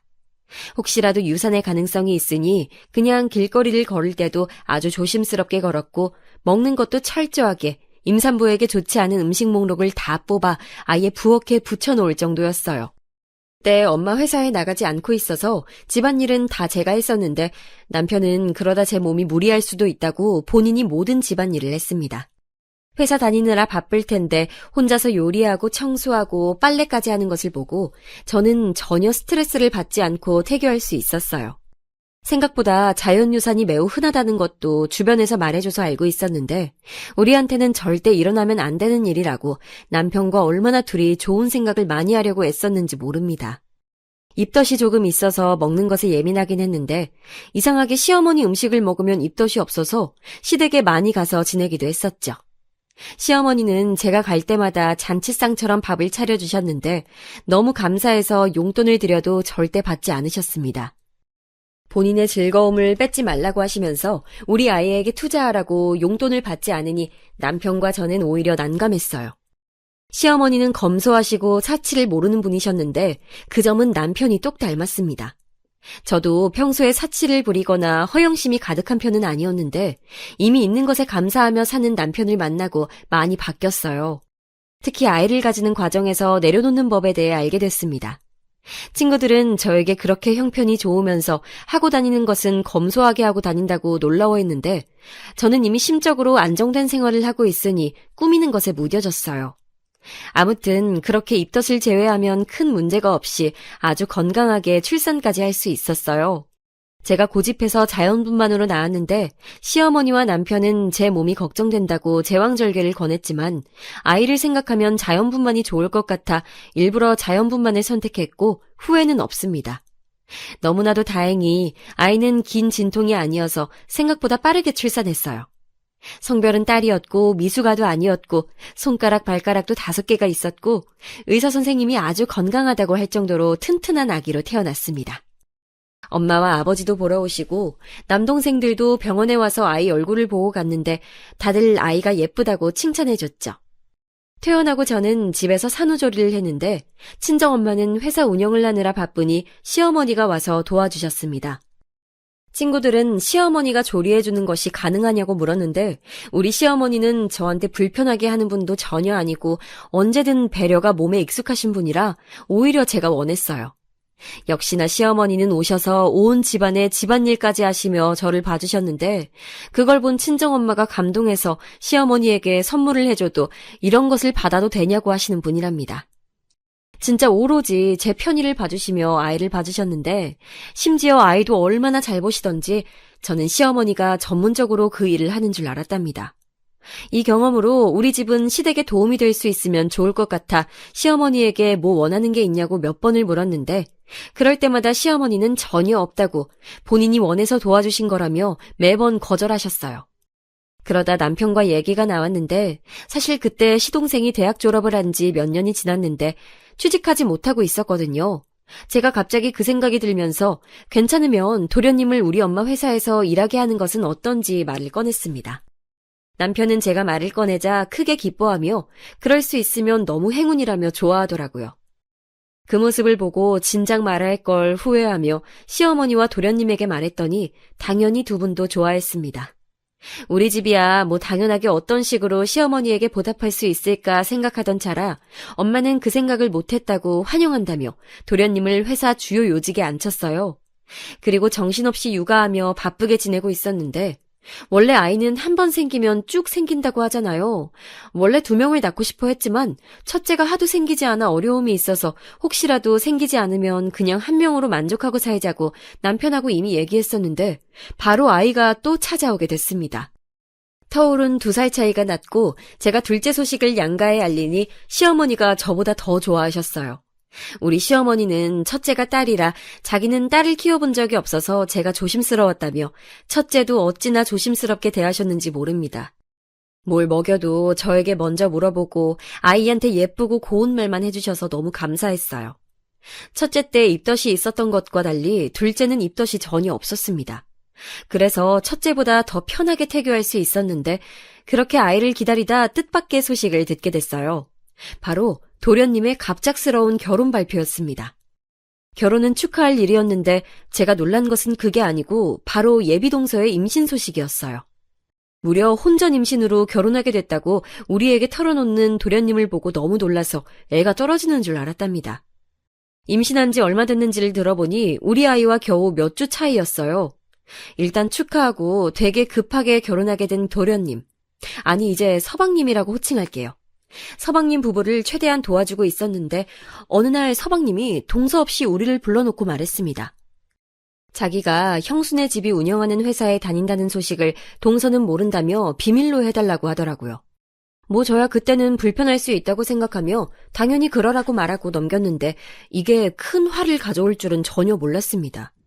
그리고 결혼 준비를 하며 저는 너무 놀랐는데 예비동서의 태도 때문이었어요. 서방님과 동서는 돈이 부족해서 제가 몰래 돈을 줘서 시어머니가 모은 돈과 합쳐 건넬 정도였는데 동서가 바라는 게 너무 많았습니다. 본인은 혼수도 겨우 해오면서 시댁에 바라는 건 어찌나 많은지 시어머니 얘기를 듣고 깜짝 놀랐어요. 시어머니는 평소에 그런 말을 하는 분이 전혀 아닌데 저에게 속상하다고 얘기를 터놓으셨습니다. 동서는 예단으로 500만 원을 준비했다고 하며 시어머니 보고 예물을 구체적으로 콕 집어서 원했대요. 그런데 그 예물로 말한 것이 합쳐서 5천은 되는 수준이었습니다. 시어머니는 당장 그걸 어떻게 해주냐고 하시며 그래도 며느리가 집안에 들어오는데 못 해준다고 할 수도 없고 고민이라고 하셨어요. 그 말을 듣고 저는 제가 대준다고 했는데 워낙 시어머니가 저를 예뻐하고 해주신 게 많아 저한테는 당연한 결정이었습니다. 아니야, 아가. 내가 괜히 말했다. 너에게 부담 주려고 한 말은 전혀 아니야. 미안해. 입이 방정이다. 에이, 아니에요. 임신까지 해서 결혼하니까 최대한 잘해줘야죠. 그 대신 어머님, 제가 좋다고 하진 마세요. 시어머니는 5번이나 거절하고 결국 받으셨는데 저에게 연신 미안하다고 하셨어요. 그렇게 서방님 부부는 돈이 어디서 나왔는지도 모른 채 원하던 가방과 시계와 옷을 예물로 받을 수 있었답니다.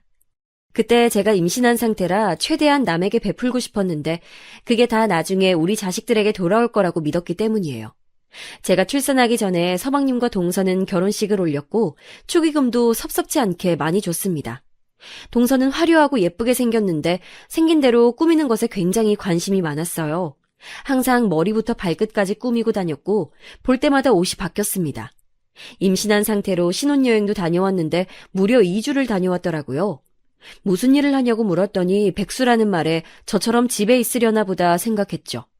그리고 결혼식이 끝나고 둘째 출산을 거의 바로 하게 됐는데 여기서 제 시련이 닥치게 됩니다.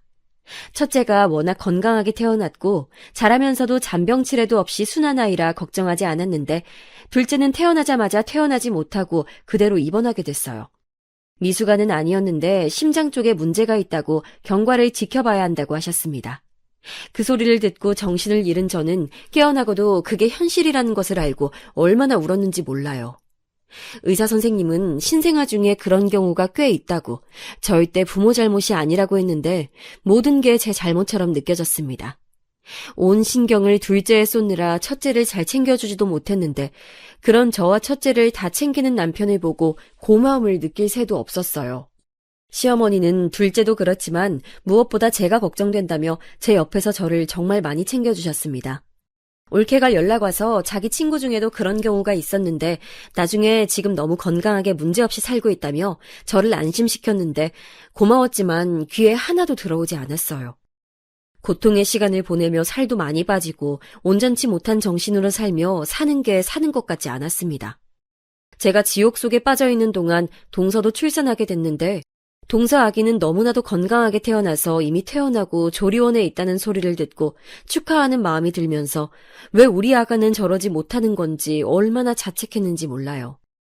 생각하기도 싫은 그 기간이 지나고 둘째도 퇴원하게 됐는데 아이가 아프니까 저한테 최우선은 다른 것도 아니고 무엇보다 우리 아이들의 건강이었습니다.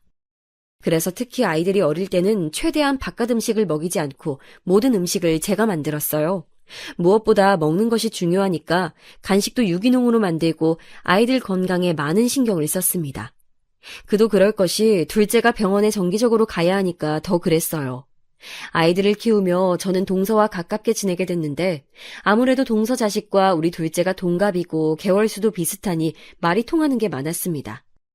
그런데 어릴 때는 그래도 괜찮았는데 아이들이 크면서 불편한 상황들이 지속됐어요. 무엇보다 양육 방식에 관해 의견 차이가 생겼는데 저는 둘째가 건강이 좋지 않았던 것도 있고 원래 남편과 저는 아이들에게 학업 스트레스를 주고 싶지 않았습니다. 아이들이 건강하고 바른 정신으로 자라면 그것보다 좋은 게 뭐가 있냐는 주의여서 어릴 때부터 공부에 대한 부담을 주고 싶지 않았어요. 그리고 자고로 공부란 시켜서 하는 게 아니고 본인이 원해야 하는 거라고 생각이 아주 컸습니다. 남편도 저도 서울에 있는 대학교를 졸업했는데 다행히 교육관이 같아 안심했었죠. 물론 아이들이 원한다면 누구보다 더 지원해줄 자신은 있었으니 방관은 전혀 아니었어요. 무엇보다 그때 아이들 나이가 첫째는 7살이고 둘째는 5살이어서 동서의 말에 더 놀랐는데 동서는 저에게 이렇게 말했습니다. 형님, 솔직히 지금도 늦었어요. 지금이라도 영어를 시켜야 애들 나중에 초등학교 가서 무시 안 당해요. 동서는 아이 교육에 엄청난 관심을 보였는데 동선의 아들은 영어 유치원에 다니고 있었거든요. 그걸 되게 자랑스러워했습니다. 제가 듣기론 아이 교육에 너무 돈을 많이 써서 서방님이 회사에서 연봉 협상을 할 때도 과하게 요구한다고 엄마한테 이미 들은 게 있었거든요. 아이 교육에 관심이 많은 거는 본인 생각이고 각자 다른 주관을 가지고 있으니 상관없었는데 자꾸 우리 아이들도 자기 아들처럼 그래야 한다고 하니까 점점 불편해졌습니다. 말을 아무리 돌려도 동서는 고집스럽게 자기의 교육관이 정답이라고 둘째를 영어 유치원에 보내라고 얼굴을 볼 때마다 말해서 옆에 있던 시어머니가 말릴 정도였어요. 아이들이 건강한 게 최고라고 시어머니는 동서가 그럴 때마다 옆에서 말렸는데 나중에 동서는 제가 하도 아이들 교육에 많은 투자를 하지 않으니 우리 집이 가난해서 그렇다고 생각하더라고요. 동서는 본인이 꾸미는 것을 좋아해서 아들도 볼 때마다 옷이 달라졌는데 꼭 백화점에서 로고가 크게 보이는 옷만 사서 입히는 모습을 보고 저는 그냥 그럴 수도 있다고 생각했습니다. 본인의 취향이고 대문짝만한 로고가 보이는 게 아무래도 남의 시선에서는 더 잘 보이니까 동서가 그걸 원하나 보다 생각했는데 자꾸 동서는 우리 딸들 옷에 관심을 가졌어요. 제가 아이들 교육에 관심이 없다고 하고 다니는 행색에 관심이 없던 것은 아니라 나름 또 성별이 딸들이니까 신경 써서 수입 의류를 주로 입었거든요. 유치원을 다니며 친구들과 옷이 겹치는 것을 원하지 않아 수입까지 해서 입힐 정도로 신경 썼는데 제 취향 자체가 로고가 크게 가슴팍에 박혀있는 옷을 선호하지 않아서 그런 옷은 입히지 않았습니다. 그런데 동서는 본인이 보지 못하던 옷이고 백화점에도 들어온 브랜드가 아니라 제가 어디 시장 바닥에서 떨이로 판매하는 옷들을 입힌다고 생각하더라고요. 처음엔 저도 발끈해서 이거 비싼 거라고 말했는데 나중에는 말해도 모르는 사람에게 말해서 뭐하나 싶더라고요. 유명한 한국 속담 아시죠? 똥이 무서워서 피하냐, 더러워서 피하지. 그 말처럼 저는 그냥 제가 동서를 안 보는 게 마음 편해서 점점 거리를 두었는데 그래도 가족이라 1년에 적어도 3번은 만나게 되더라고요. 또 동서가 불편한 거지 시어머니는 저에게 여전히 너무 잘해주시고 계셨고 제가 둘을 키우니 걱정된다며 집에 와서 봐주기도 하셨어요. 둘째랑 병원에 갈 때도 첫째를 봐주시고, 반대로 제가 첫째 행사에 가야 한다면 당신이 직접 둘째를 데리고 병원에 가셨죠. 여전히 용돈은 거절하셔서 제가 보답하는 방법은 오로지 얼굴을 자주 보러 방문하는 거였습니다. 시어머니는 아들 둘이 다 결혼해서 나가 사는데 남편도 없으니 확실히 서방님이 결혼하시고 외로움을 좀 타셨어요. 그래서 일부러 남편이 출근하고 아이들도 유치원에 가면 혼자 시댁에 가서 어머님과 놀다 오기도 했답니다. 그런데 동서 아들도 시어머니가 시간 날 때마다 봐주시니 동서도 시댁에 자주 왔어요. 그래서 아무리 피해도 자꾸 마주치는 사이였죠. 그냥 한 귀로 듣고 한 귀로 흘리며 무시하고 지내고 있었는데 한 가지 걸렸던 것은 동서가 너무 시어머니에게 육아를 강요하는 거였어요. 워낙 인품이 좋으시고 또 아이들에게 건강한 것만 먹이는 시어머니라 저도 의지를 많이 하긴 했지만 동서는 그게 지나쳤습니다. 본인 아들을 시어머니에게 봐달라고 하고 맡기고 자기는 백화점에 가서 쇼핑하고 오는데 심지어 선물도 하나 사오지 않더라고요. 그냥 좋은 게 좋은 거지 생각하다 저도 모르게 언제는 말이 나와 다툼을 한 적도 있습니다. 형님이 뭔데 저한테 그러세요? 어머님도 가만히 있는데 왜 형님이 그러세요? 지금 어머님 대신 저 시집살이 시켜요? 뭐? 무슨 말을 그렇게 해. 난 어머님이 종일 봐주시니까 뭐 과일이라도 사오는 게 예의라는 거잖아. 그걸 왜 형님이 뭐라고 하냐고요. 어머님도 가만히 계시는데. 그래, 내가 미안하다, 미안해. 그냥 저는 좋게 동서에게 이렇게 주말에 종일 맡길 거면 사과라도 한 봉지 사오는 게 좋지 않냐고 웃으면서 물어본 건데 저렇게 싸납게 나오니 할 말이 없더라고요. 시어머니가 중간에서 난감해하는 모습을 보며 겨우 꾹 참고 집에 와서 남편에게 얼마나 욕했는지 모릅니다. 그런데 동서는 한술 더 떠서 저에게 문자까지 보내며 뭐라 하더라고요. 형님이 뭔데 자기한테 그러는지 모르겠다고 시누이도 아니고 같은 며느리 입장인데 왜 그러냐고 따지는 문자를 보고 기가 막혀 그때 한 2년 동안 동서를 보지 않았습니다. 시어머니도 동서가 저에게 소리 지르며 뭐라 하던 모습을 기억하고 동서가 있으면 시어머니 집에 가지 않는 저를 이해해 주셨어요. 그래서 명절 때도 서로 겹치지 않게 서로 남편을 통해서 일정을 조율하고 시어머니 생신도 따로 챙겼습니다. 저는 잘못한 게 없으니 당당했는데 동서도 똑같이 생각하더라고요. 저일 뿐만이 아니고 평소에 우리 아이들 교육이나 발달 과정에 대해서도 워낙 참견을 많이 해서 2년 동안 얼마나 편했는지 모릅니다. 2년이 지나고 화해 아닌 화해를 둘이 하게 됐는데 시어머니가 제게 부탁하며 말씀하시기도 했고 무엇보다 우리 가족에게 아주 기쁜 일이 생겨 좋은 마음으로 제가 먼저 다가가게 됐어요. 기쁜 일이 무엇이냐면 그때 마침 우리 둘째가 큰 수술을 해야 했는데 그게 성공적으로 끝나게 됐다는 소리였습니다. 예전처럼 한 달에 한 번씩 경과를 보지 않아도 되고 이제 1년에 한 번만 오라는 의사의 말을 듣고 너무 기뻐서 그 자리에서 둘째를 안고 엉엉 울어버렸어요. 저도 저지만 무엇보다 우리 둘째가 병원에 다니고 또 친구들과 마음 놓고 놀지도 못하는 모습을 보며 마음이 아파서 몰래 새벽에 울었던 날이 한두 번이 아니라 그때의 기분은 말로 설명하지 못합니다. 하늘을 날 수 있다고 해도 그날의 기분을 이길 수는 없을 것 같아요. 물론 완치는 아니고 경과를 지켜봐야 한다고 했는데 그래도 적어도 예전처럼 노심초사하지 않아도 된다는 소리를 듣고 집에서 파티만 3번을 했을 정도로 우리 가족에겐 뜻깊은 일이었어요. 그래서 그때는 너무 기분이 좋아 시어머니의 조심스러운 부탁에 제가 먼저 동서에게 전화를 걸어 이제 예전처럼 같이 얼굴도 보고 하자는 말을 했더니 동서도 알겠다고 하더라고요. 그리 반기지 않는 말투였지만 신경도 쓰이지 않았고 그렇게 다시 교류하게 됐는데 그 뒤로는 한동안은 잠잠했습니다. 그리고 저도 자식들이 둘 다 초등학교에 가고 고학년이 되면서 시간이 많이 생겨서 다시 회사에 많이 출근하기 시작했어요. 그동안 아이들을 키우면서도 재택으로 그리고 종종 나가서 일했었는데 이제 완전히 출근하며 회사 일을 다시 하니까 그동안 엄마로서 살다 사회생활을 하니 즐겁더라고요. 그래서 출근해서는 열심히 일하고 퇴근해서는 엄마의 역할을 하며 아주 즐겁게 지내고 있었답니다. 그러다 사건이 하나 터지게 됐는데 이게 오늘 사연의 하이라이트예요. 이걸 설명하기 전에 우리 둘째에 대해 조금 더 설명하자면 둘째는 큰 수술이 경과도 아주 좋으니 이제 특별한 경우가 아니라면 병원에 검사를 오지 않아도 된다는 행복한 소식을 듣게 됐어요. 그리고 어릴 때 아파서 친구들과 자주 놀지 못했는데 그럴 때마다 아이는 혼자 책을 되게 많이 읽고 언니인 첫째랑 많은 시간을 보냈어요. 그러면서 자연스럽게 습득하는 지식도 많았고 언니와 종일 붙어 있으니 선행학습까지 하게 됐는데 저와 남편의 생각보다 둘째는 많이 똑똑했습니다. 학부모 상담에 가면 선생님들이 저에게 아이가 공부를 잘하니 진지하게 영재학원을 보내라고 하셨죠. 남편과 저는 공부를 잘한다는 말에 당연히 기분은 좋았는데 그러면서도 한편으로는 아이가 평범하게 자라길 바라는 마음도 있었습니다. 이게 무슨 소리야 할 수도 있는데 아픈 아이를 둔 부모님들은 제 말이 무슨 뜻인지 아실 거예요. 평범하게 자라는 것도 복이라고 생각하던 차라 무엇보다 아이의 의견이 중요하다고 생각해서 둘째에게 조심스럽게 물어봤더니 자기는 공부가 좋다고 하더라고요. 그 말에 남편과 저는 딸에게 하기 싫으면 언제든지 그만두어도 된다고 하며 수준 높은 학원에 보내며 아이를 키우고 있었는데 남편도 그렇고 저도 그렇고 이런 얘기를 어디 가서 하는 편이 아니에요. 그래서 아이가 공부를 잘해서 영재학원에 다닌다는 소식은 시어머니도 우리 친정엄마도 모르고 있었습니다. 저는 그냥 노파심에 언제라도 그만둘 수 있으니 말하지 않는 게 낫다고 생각해서 그랬던 거였어요. 그러다 사건이 하나 터졌는데 바로 우리 딸이 경시대회에 나가 1등을 하게 됐습니다. 그런데 우리 부부는 전혀 몰랐는데 동서 아들도 그 대회에 참가했었더라고요.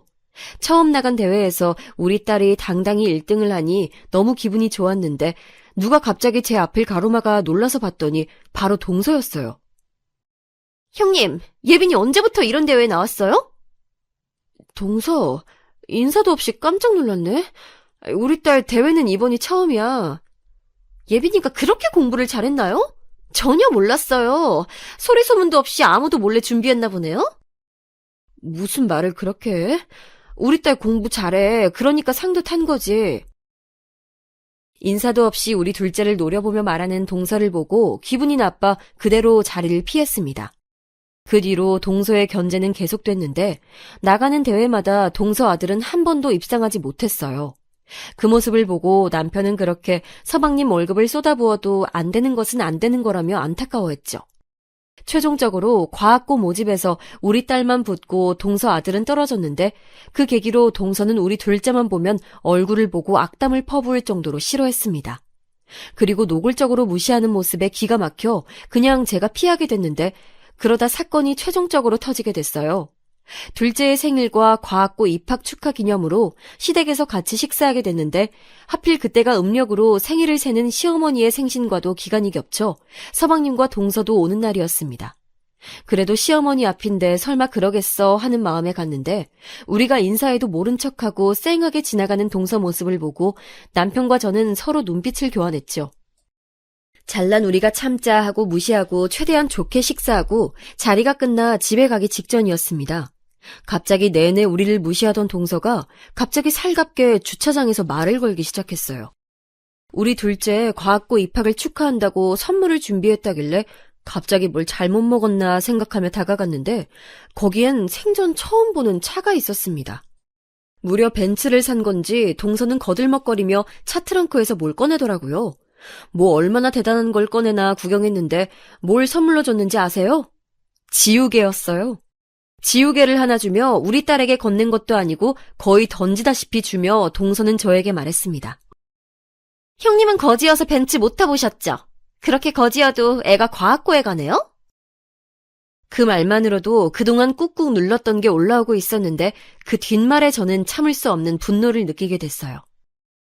애가 아파도 과학고에 가는 걸 보면 우리 아들도 어디 아파야 하나 봐요.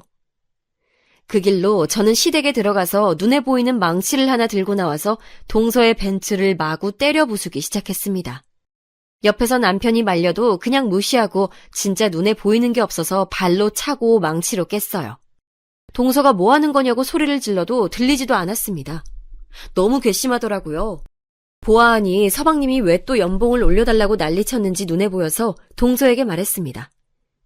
계좌 불러! 차값 바로 줄게! 동서는 당장 내놓으라며 계좌를 알려줬고 저는 당당하게 1억 5천만 원을 보냈습니다. 계좌를 확인하고 두 눈이 동그래진 동서를 보고 울분에 찬 저는 한마디를 보탰어요. 당신 남편 다니는 그 회사 꽂아준 게 나야! 그 회사 회장이 우리 엄마야! 제 말에 동서는 믿을 수 없다는 표정을 했고 옆에 있던 서방님에게 저는 당당히 말했어요. 은혜를 이런 식으로 갚냐고 소리 지르니 서방님은 아무 말도 하지 못했습니다. 제가 차를 부수는 소리를 듣고 놀라 나오신 시어머니에게 도저히 저런 수준 떨어지는 사람과는 더 만나고 싶지 않다고 말했고, 시어머니는 제 의견을 존중하셨어요. 그 뒤로 저는 아무 말 없이 집에 오는데 너무 화가 나서 몸이 떨려 쉽게 진정할 수 없었습니다. 단순히 이번 벤츠 사건 때문에 갑자기 그런 게 아니고 그동안 동서가 우리 집 형편을 자기 맘대로 생각하며 무시했던 게 한두 번이 아니라서 그렇게 행동했던 거였어요. 남편은 저에게 잘했다고 하며 이제 앞으로 동서네 부부를 보지 말자고 하더라고요. 그렇게 월급을 다 쏟는 걸로 모자라서 대출까지 받아 교육해도 과학고에 못 가는 조카를 보니 저렇게 못되게 사니까 그렇다는 결론이 나왔습니다. 그 뒤로 저는 회사에 출근해서도 서방님의 인사를 받아주지 않았어요. 저보고 유치하다고 하실 수도 있는데 그만큼 쌓인 게 많았기 때문에 참을 수가 없었습니다. 서방님은 퇴근하고 저를 찾아와서 미안하다 하고 우리 집에 와서 자기도 너무 힘들다는 말을 꺼내며 심지어 눈물까지 보였는데 안쓰러운 마음은 들지 않았어요. 동서도 저에게 몰랐다고 죄송하다고 문자를 10개도 넘게 보냈는데 나중에는 보기도 싫어서 차단까지 하게 됐습니다. 그리고 시댁 행사에서도 동서를 봐도 동서가 저에게 했던 것처럼 똑같이 사람 취급하지 않고 무시했어요. 마음 같아선 서방님도 해고하고 싶었는데 남편은 죄가 없으니 남편 동생이라는 이유로 그렇게 하진 않았답니다. 다만 본인이 찔렸는지 더 열심히 일하고 더 연봉을 무리하게 올려달라는 말을 꺼내진 않았어요. 그리고 마지막으로 동서에게 당신 결혼할 때 받은 예물, 시댁에 올 때마다 자랑하던 그 가방과 시계도 내 돈이라고 하니 아연실색하며 아무 말도 하지 못하더라고요. 시어머니도 저에게 그동안 고생 많았다고, 자기도 동서가 달갑지 않다고 하시며 거리를 두기 시작하셨습니다. 서방님이 남편에게 사정해서 얻어낸 동서가 다니던 골프장 회원권도 끊어버렸어요. 알게 모르게 제 쪽에서 나가는 돈이 많았다는 사실을 보고 저도 놀랐답니다. 지금은 그래서 너무 행복하게 우리 딸들과 남편과 시어머니를 챙기며 행복하게 살고 있어요. 벤츠를 부실 때 속이 다 시원하고 얼마나 통쾌했는지 모릅니다. 제 사연은 여기까지인데 어떻게 들으셨는지 모르겠어요. 친구들에게 말하니 다들 너무 재밌다고 하던데 저도 한 번도 후회한 적은 없네요. 앞으로도 쭉 발 뻗고 잘 수 있을 것 같습니다. 들어주셔서 진심으로 감사합니다. 가족들과 행복한 나날 보내시길 바랄게요.